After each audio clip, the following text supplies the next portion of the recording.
Yes, I'm God. Yes, I have a YouTube channel. Yes, God is actually a tall, dark and handsome, non-binary Nigerian man. And yes, he gets way more bitches than you. But we don't have time for that right now because we gotta talk about this shitty movie. God's Not Dead is a 2014 Christian propaganda film where a college student proves to his atheist professor that his imaginary deity figure isn't imaginary, or at least I think that's what it's about. I wrote the intro for this video before I started watching the movie. Friend of the channel Big Joel has made like 60 videos on this movie and its many sequels. Just kidding, Big Joel doesn't exist, or he doesn't believe I exist. I get those mixed up sometimes. The concept of this movie's title alone is hilarious because your all-powerful, all-loving Jehovah has been inactive for so long while so many atrocities are being committed that people are starting to believe he died. And instead of just revealing himself to the world like he does all the time in his fairy tale novel, he lets a college student bear the burden of proving to the world that he's not actually dead. Nice choice of chosen people, G Diddles. I guess you'll be playing the Mysterious Ways card on that one. Really, this movie's runtime should be like 10 seconds. The professor goes, "Fuck you, bro, your Jehovah isn't real on here. 10 reasons why." Then Jehovah just bursts through the roof like, "Hey man, hey, it's me. I'm real. Sorry I wasn't here to stop all that evil shit. I was busy fucking all the cute angels, you know how we be doing in all those heaven parties. That's my bad, bro. I'll do better. Roll credits. End of movie." That's it. But instead, we get to watch this college kid play pretend for 2 hours, bro. Jesus fucking Christ. Are you guys excited for Doomsday? I mean, I know it's gonna be shit, obviously, but I can't help but anticipate how much I'm gonna enjoy slurping all that nostalgic slop. So the movie starts and we get our first sliver of stupidity. His atheist philosophy professor makes the entire class sign a note that says God is dead, which instantly gives them 30% of their grade. But our boy Josh, his name is Josh by the way, refuses and now has to defend the existence of God to the entire class in an attempt to try and convince them so that he can get his 30%. Immediately, his girlfriend tells him to drop the class and his response is, "Yeah, but I'm not sure I can do that. I feel like God wants someone to defend him." This is objectively the most retarded thing you could have said. Why does an all-powerful, all-loving being need anyone to defend him? Why doesn't he just appear in front of the class and prove his existence beyond a shadow of a doubt? I really hope I said that correctly. I hear it all the time in like all these courtroom, law, movie, TV show type of media, but I never really looked up the actual saying to know if that's real. Hopefully I got it. I don't fucking know. You can murder the entire world with a flood, but you can't reveal yourself to a group of college kids?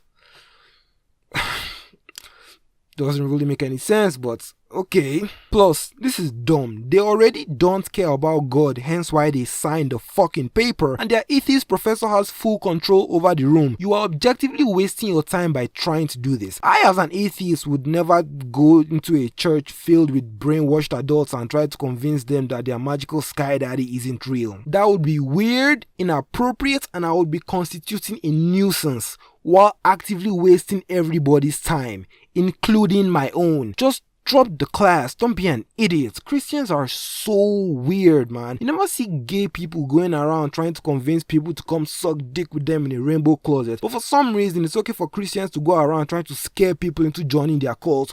"Oh, you gotta love my God or he's gonna send you to hell."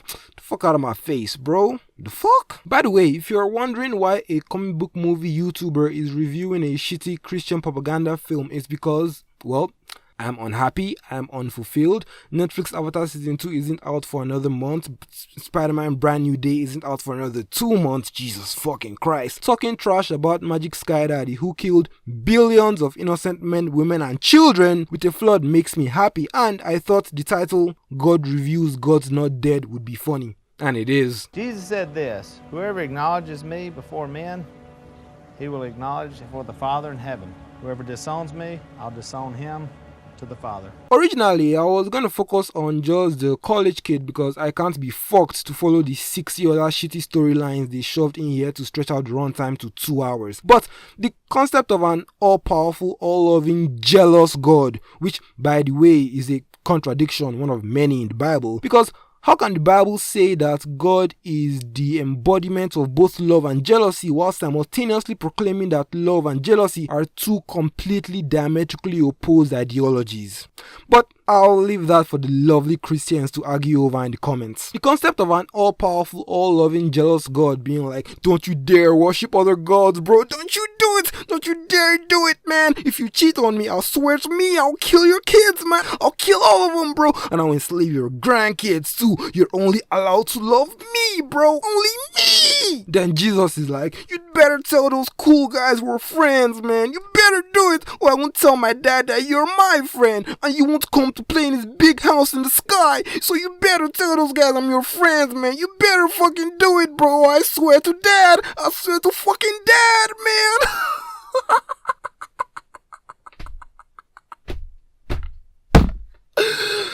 Ah!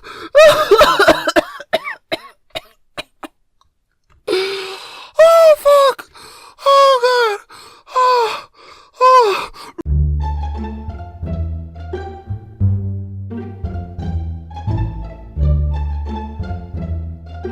Really, bro? Really? That's your guy?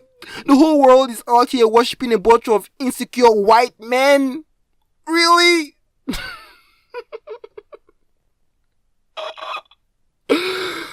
Oh fuck!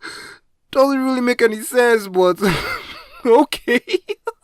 They bring back this particular verse a few more times in the film as if to draw a connective thematic narrative through line across the story, but it's not the sacred message you think it is, bro. It just makes you guys look goofy. Stop it. I love how in the Christian propaganda film where they are advocating for the right to practice and preach their religion, they cast the most Middle Eastern looking man alive to villainize him and his religion for oppressing his daughter. Because Christianity definitely doesn't ever oppress women at all, ever in the history of the world, right? Nah, that never happens. It's only freedom of religion when it's your religion, right? You see how stupid and hypocritical Christians are? You're beautiful.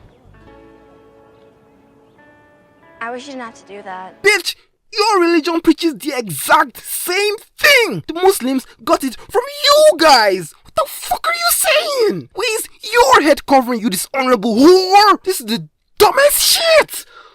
Oh god. Oh god. There's also a surprising amount of white people in this movie, bro. Jesus Christ. You all never heard of diversity? Or those whitewashed brown Jesus don't want any blacks in his daddy's house? The only main black guy in here is the side character to a white side character. The fuck? I don't know how to feel about the fact that Americans watch my videos even though I'm a guy who lives in West Africa. I guess that's what happens when you grow up watching top 10 Easter egg things you miss trailer breakdown videos and how to French kiss girls how cast videos instead of African magic. No, white people, African magic is not what you think. Kinda strange how sacrificing a goat so you can be rich and famous is bad, but drinking the blood and eating the flesh of some dead whitewashed brown guy every week so you can go play in his daddy's mansion when you die is normal. There is no one who worships God not the way he deserves and demands to be worshipped. Oh look, the Muslims are so weird. They're so weird, bro. But us? The Christians? The guys who worship an old white man who killed himself to save us from himself instead of just killing the devil that he created? Yeah, we're definitely the normal ones, bro. Yeah, we're normal for sure. For sure. Sometimes I pretend to be rich and walk around in super expensive 5-star hotels that I could never afford, like I own the place, just so I can escape my reality. It's surprising how much power you can hold if you just look like you belong and act like you're supposed to be there. That's how I met this white lady from the Netherlands. One of my exes wanted to run away with me to the Netherlands. Maybe I should call her. So because he doesn't want to disappoint Jehovah, he goes to talk to a pastor or a priest or something, I don't know. It looks like a Catholic church. Bro clearly came from the sacristy door beside the altar. He's clearly not a seminarian. He's not wearing a chasuble or a cassock. I don't know, bro. He talks to some cult leader type figure who essentially tells him that he has to do this because it's the only chance his classmates will get to be saved from the pits of hell. And I wasn't going to talk about this because I wanted to keep this as a very light-hearted, facetious video, but Christians have this inbuilt savior complex where they justify their annoying, societally acceptable intrusion into other people's lives by believing and proclaiming that they are saving our souls from hellfire, which is truly sad and horrible that from a young age you were fear-mongered into believing that the imaginary person who loves you with all his heart is gonna send you to hell to burn forever if you suck your boyfriend's dick before marriage. Which, doesn't make any sense logistically, because how does an intangible, incorporeal soul burn forever in fire when there's no physical body to feel the pain? Sometimes I think about that bisexual, cute British boy that I was supposed to go on a date with. Maybe I should call him. Anyway, it's unfortunate, but if you think about it for just 2 seconds, you realize that it's all fucking stupid, bro. Why doesn't God just reveal himself to the world? If he's going to send you to hell for being born in the wrong country and he apparently loves the whole world so much, why not just reveal yourself to us and clear up the confusion? The same Bible that talks about me being a bad person for wanting signs and wonders is the exact same Bible where the dumbass nigga Jehovah and his fuck nigga son Jesus were doing magic tricks every other chapter. But now that we've invented smartphones with cameras and TikTok, you don't want to come out and play anymore? Okay, so now it's our fault for not believing in a magical sky daddy who created billions of people knowing fully well he intended to murder all of them with a flood because he loves them so much. Or option 2, just kill the devil, bro. The fuck? You already killed billions of people with a flood. Yes, I'm gonna keep bringing up the flood because that is the most insane shit I have ever heard, bro. Hitler killed millions of people. The God you worship killed the entire world. The entire world, bro. What the fuck? Most Christians don't think about this shit because you're all fucking intellectually inept. But I guess because he gave you life, he has the right to take it away, right? Interesting. You're worshipping a tyrannical, genocidal, bloodthirsty dictator who sent Jesus to whitewash his public image, and you wonder why people don't pledge their allegiance to your guy? Okay, anyway, just kill the devil, bro. You already killed the entire world. You killed yourself. You killed your son. You killed Job's family. You went gambling with the devil. You fucked a 14-year-old girl, got her pregnant. You defiled another man's wife, then forced him to raise your kid. If you did all that pointless bullshit, my guy, I'm pretty sure you can just kill the devil and get this over with, man. The fuck? You don't want to send us to the hell that you created and imbued us with the one thing that gets us a one-way ticket to said hell? Because remember, you guys only have original sin because Jehovah was too petty to forgive Eve for eating a fruit he reverse psychologied her into eating. You see this shiny fruit right here in the center of the garden? I'm gonna turn my back now. Make sure you don't eat it. That's entrapment, sir. She's a child. She doesn't know the difference between good and bad, and she's naked. At least give her some underwear before you curse her and her entire lineage, bro. The fuck? What was I saying again? Oh, Jesus Christ. I'm not even 30 minutes into this dumbass movie, man. Oh, we're gonna be here all day, aren't we?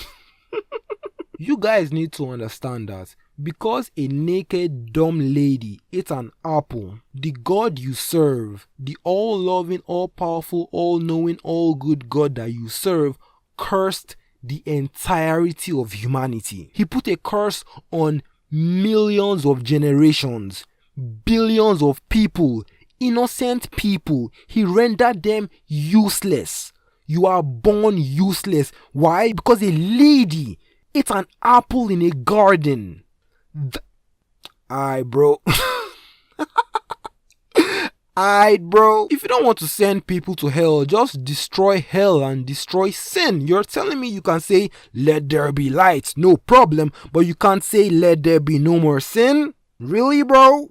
And you're all powerful, and you're all good, and you hate sin, but you can't just... and let there be no more sin. Thanos is smarter than you. Aight, bro. Aight, bro. As a Christian, how did Jesus die for your sins, yet sin still exists? You're still a sinner, and your sin still sends you to hell. That shit makes sense to you, bro? Really? Oh, Jesus gave his life for my sins. No, he didn't, bro. The fuck? He woke up like 3 days later, so he didn't give shit. And you're still a sinner! So, what are we even talking about right now? I know some dumb Christians are gonna be in my comments like, if you believe really, really hard, then his death gives you a sure and reliable pathway to heaven because the weird demonic blood sacrifices that Jehovah did with himself, for himself, to himself? What? Sure, but imagine this, and for the sake of this analogy, you need to know that the American dollar is worth a lot more than the Nigerian naira. Like, 1,000 times more. And then some. So if you want to say that his death gives me a sure and reliable avenue to heaven instead of just destroying sin entirely, that still makes no sense, because imagine if I am owing the devil 10,000 naira and God is a trillionaire in dollars. Then he says he will pay off my debt and he gives me 50 naira. The fuck am I supposed to do with 50 naira? You're a trillionaire in dollars. You have infinite money. For context, 10,000 naira, my debt to the devil is $7. $7. What God just gave me, who is a trillionaire in dollars, he has infinite money, is equivalent to 3 cents. What? Why go through all the song and dance of graping Mary, forcing her to give birth to Jesus, have him perform miracles, have him be tortured and flogged in public, have him be crucified on a cross, have him bleed for hours, have him die, resurrect him, and all that is worth 50 naira out of my 10,000 naira debt to the devil?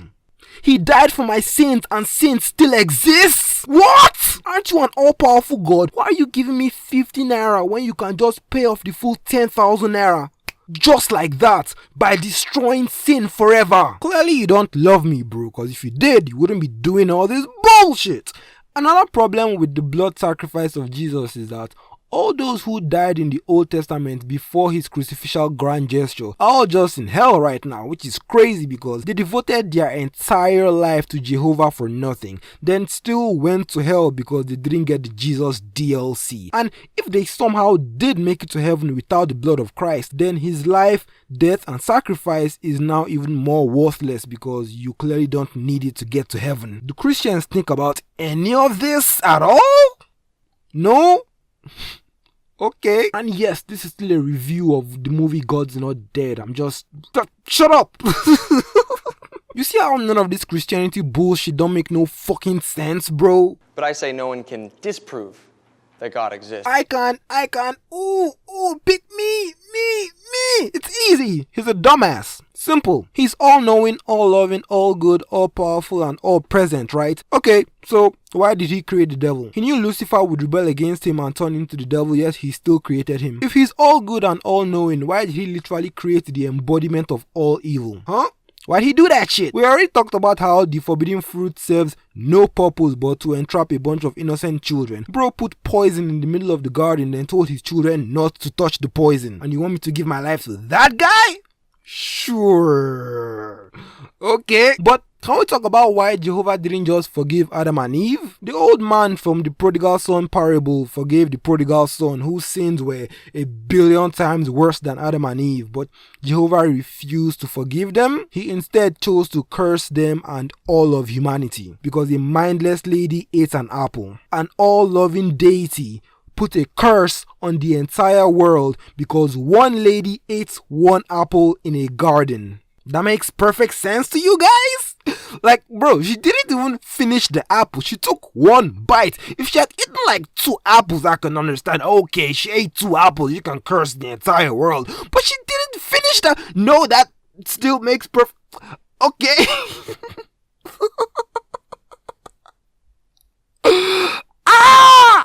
Okay, well, over here in normal land, we call that a logical inconsistency. In other words, a plot hole, which means the story don't make no fucking sense, which means it's not real, which means Jehovah isn't real. Checkmate, bitch! It's crazy how human beings are expected to forgive others with no strings attached, but Jehovah requires literal blood sacrifices before he forgives you, and he doesn't even really forgive you. Nobody thinks about the fact that incredibly flawed human beings are held to a higher standard than an allegedly all-powerful, all-loving God. Imagine if you accidentally stepped on Kevin's shoe and he immediately forgives you, but then you step on Emeka's shoe and he tells you to make an animal blood sacrifice in his name before you can earn his forgiveness. In your mind, who is the more morally upright individual? If you say Emeka, then you are a dumbass. I'm sorry, bro. I didn't make up the rules. It says so right there in this book that my supreme creator wrote. It's not my fault we have to stone you to death for being a dumbass now. It says so right there in the book. We never see things jumping into existence out of nothingness, but atheists want to make one small exception to this rule, namely the universe and everything in it. So his premise is that nothing can exist without being created. Cool. But in his book, The God Delusion, Richard Dawkins says that If you tell me God created the universe, then I have the right to ask you who created God. So that's their controlled opposition rebuttal. Cool. Dawkins' question only makes sense in terms of a God who has been created. It doesn't make sense in terms of an uncreated God, which is the kind of God that Christians believe in. So he basically just said nothing can exist without being created. And atheists are stupid for thinking the universe exists without being created. But I am smart because my God exists without being created. Right. That's what we call a logical fallacy, kind sir. And even leaving God out of the equation, I then have a right to turn Mr. Dawkins' own question back around on him and ask, if the universe created you, then who created the universe? Nope. That's a false equivalence, a pathetic straw man. Your argument is predicated on a pretty precarious premise, and you're gish galloping. Stop it! The universe didn't create me. I am the universe. Every atom in my body is a part of the universe that exists. My body did not create my left hand. My left hand is a part of my body. My body exists, therefore my left hand exists simultaneously as my body. Period, bitch. Oh god. Happy Pride Month, fuck niggas. So, for the sake of villainizing the atheist professor as well as the Muslim father, the movie does this. I will make it my personal mission to destroy any hope of a law degree in your future. Have a nice day. Which only makes the protagonist look like even more of a dumbass, because the precious future that his girlfriend has been telling him is at stake has now just been directly threatened right in front of his face, and he logically stands nothing to lose or gain by doing this. Just drop the fucking class, bro. You did your job. You told everybody that Jesus is your friend. The Bible verse never told you to risk your entire future for no reason. If your all-powerful Jehovah wanted to convert your class, he can just reveal himself to them, but he didn't, so he doesn't want to, so you're wasting your time. Drop the class, bro. Don't be dumb. You haven't answered my question of why. I don't know, I just, think of Jesus as my friend. Jesus Christ, bro, they took the piss. They took the fucking piss, bro. Oh, God. He goes on to say that an argument his professor presented is faulty because it relies on circular reasoning. But bro, that's your entire religion! God is real and he created the universe. How do you know that is true? It says so right there in the Bible. How do you know that is true? Because the Bible says it's true, therefore it is true.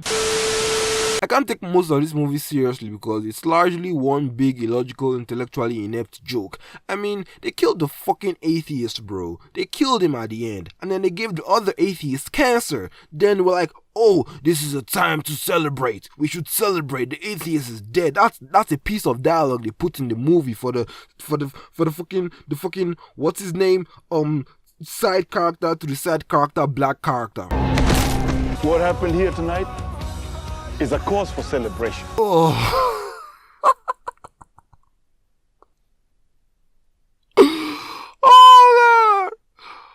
Oh god, they killed the atheist and then threw a concert, bro.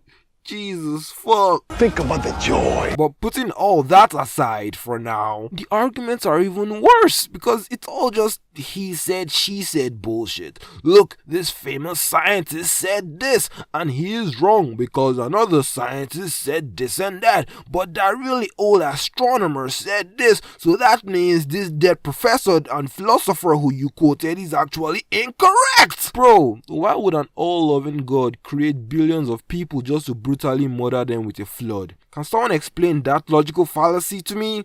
No?